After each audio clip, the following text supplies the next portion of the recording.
تعال اقول لك ازاي توفر 7000 جنيه وتعمل مطبخك للسقف زي كده.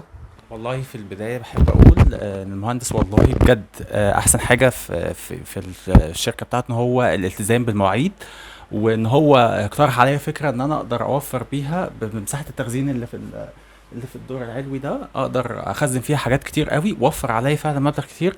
واحسن حاجه فيه اللي غير الالتزام ان هو واقف معايا في كل حاجه، حتى لو حاجه ما تخص الشغل قوي. بيقترح عليا فكره ان انا احل بيها مشكله، سواء المسافات اللي ما تبقاش مظبوطه في المطبخ اصلا في الاساس، فبيقترح عليا ان انا احل الحاجه بابسط الطرق. وبجد تسلم ايده على الشغل الجميل ده. دي حاجه بفضل الله يعتبر احنا اول ناس عملناها، احنا منفردين بيها في المطابخ الالوميتال. يلا بينا. السلام عليكم ورحمه الله وبركاته من كومباوند دار مصر. النهارده سلمنا مطبخ جديد، مطبخ من خامه الكلادنج.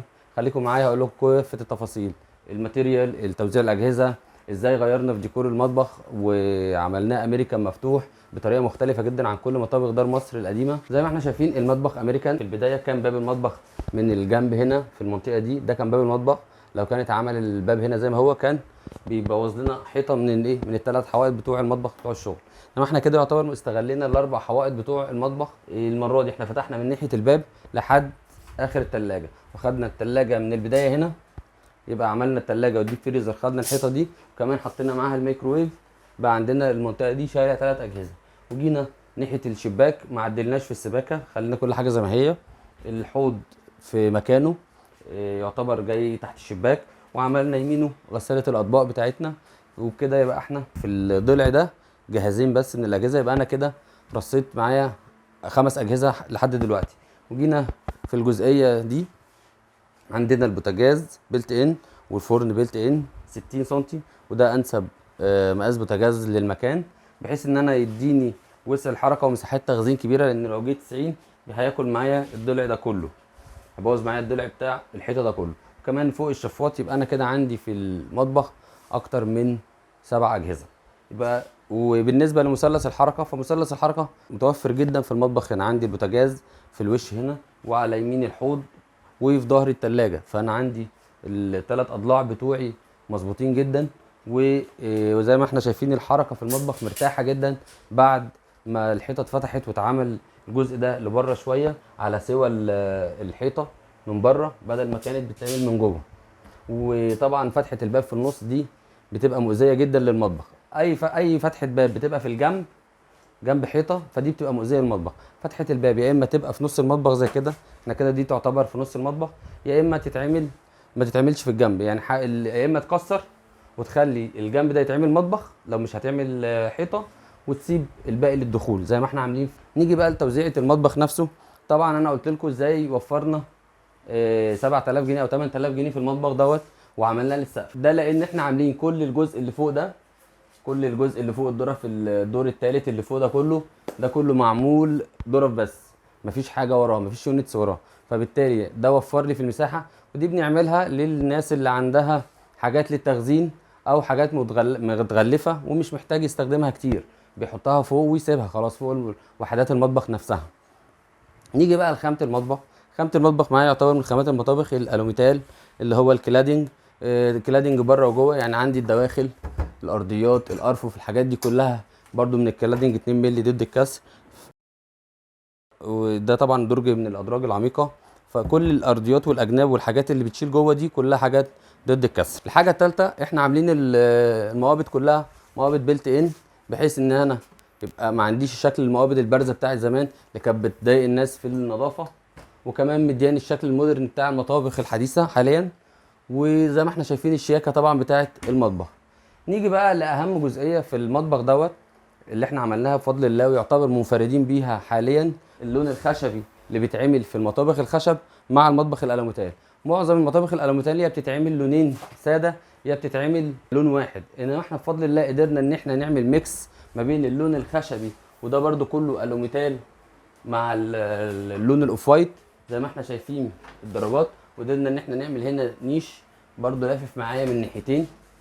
فعندي الجزئيتين الخشبي اللي انا عاملهم في المطبخ عاملين ماتشنج مع اللون الاوف وايت اللي احنا عاملينه. طبعا عندي هنا الاضاءه بس ضعيفه شويه زي ما احنا شايفين، نجف دي لونها عسلي فمش مديه اضاءه كامله للمطبخ، وده بيديني هدوء برده للمطبخ. ولسه الكهربائي مركب الليد بتاع المطبخ. فلسه برضو بيكملوا، ان ما احنا للاسف مش هنعرف نيجي تاني بعد ما الليد والبديل الخشب لسه بيركبوا بديل الخشب نفس اللون بتاع اليونتس اللي احنا عملناها. طبعا مش ده كله متركب من خلال العميل مش من خلالنا، فهيعمل لي ماتشنج كبير جدا وجميل جدا مع المطبخ، وكمان هيركب عليه ليد بروفايل. فلسه المطبخ بعد ما يتشطب ان شاء الله هصوره وانزل لكم الصور بتاعته على البيج وعلى الصفحه. دي حاجه بفضل الله يعتبر احنا اول ناس عملناها، احنا منفردين بيها في المطابخ الالوميتال. موضوع اللون الخشبي مع اللون الاوفايت، لان كل الناس في الالوميتال بتبقى خايفه من الشكل وخايفه من الفينش لا يطلع شكله مش لطيف. انما احنا قدرنا نحقق المعادله دي ونطلع الشكل زي ما احنا شايفين كده. لسه النيش ده الضرفتين دول هيركب فيهم ليد بروفايل من جوه، هينوروا وهيظهر اللون اكتر واكتر. بس نيجي بقى على تقسيمه المطبخ نفسه، ونبدا من الضلع بتاع الثلاجه والديب فريزر. عملنا فوق الثلاجه هنا الضرفه دي كبيره زي ما احنا شايفين مساحه التخزين، وفوقيها طبعا الدور الثاني ده وش انا هبقى اجيب كرسي وافتحه لكم. وعملنا هنا برده فوق الديب فريزر عملنا مكان للميكروويف ومكان فوق للتخزين كبير جدا. وعندي هنا في الكورنر ده قدرت ان انا استغله بضرفتين بيفتحوا زي ما احنا شايفين كده. قدرت ان انا اجيب مساحه الكورنر كلها بكل راحه. وفي الجزء اللي تحت برضو عملت كورنر بيتفتح علشان استغل المساحه دي كلها، متبقاش جزئيه فيها مهدره هنا. ونيجي بقى للضلع بتاع الشباك، عملت هنا درجين الحلل الكبار او درجين تخزين كبار جدا بيشيلوا معايا حاجات كتيره جدا. وعندي فوقيهم عشان امشي الشكل واحد عملت الضرفتين اللي بيفتحوا لفوق اللاب. وكان هنا في المطبخ اختيار العميل ان هو مش محتاج مطبقيه، فقدرنا ان احنا نستغنى عن المطبقيه عشان نوصل للشكل ده. عملنا الضرفتين النيش دول باللون الخشبي هنا. بعد ما بيركب الليد طبعا المنظر بيختلف تماما. وهنا منطقه الغساله شرحتها لكم في الاول، وهنا منطقه الحوض شيل معايا الباسكت الزباله ادوات النظافه. ولو كمان في عندي انبوبه هنقدر نحطها تحت الحوض بحيث ان احنا ما نهدرش وحده من الوحدات. وعندي هنا برضو عملت كورنر مين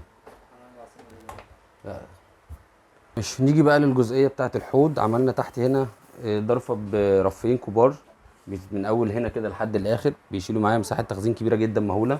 بنحط الحاجات اللي بنستخدمها باستمرار على الوش، والحاجات اللي في جوه الميته دي بنحط فيها الحاجات اللي احنا ما بنستخدمهاش خالص.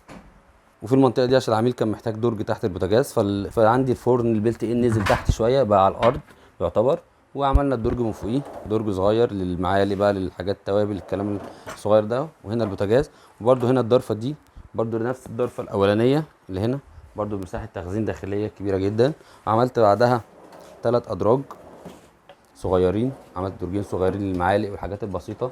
الدرج الكبير ده الحاجات الكبيره زي ما احنا شايفين والسمنه والكلام ده كله. وعملت هنا طبعا جنب البوتاجاز يعتبر ترولي بتاع الزيت اللي احنا بنعمله، الاختراع بتاعنا اللي احنا عملناه وبعدين كل الناس بفضل الله بدأت تقلدنا وتنفذه. عملت الترولي زي ما احنا شايفين بيشيل كميات حاجات كبيره جدا مش مقيدني بحاجه واحده. اما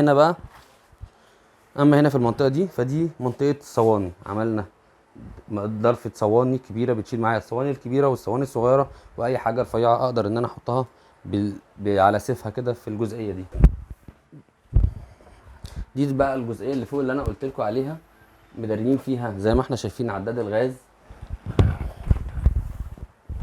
زي ما احنا شايفين كل مواسير الغاز متداريه ورا الدرج دي.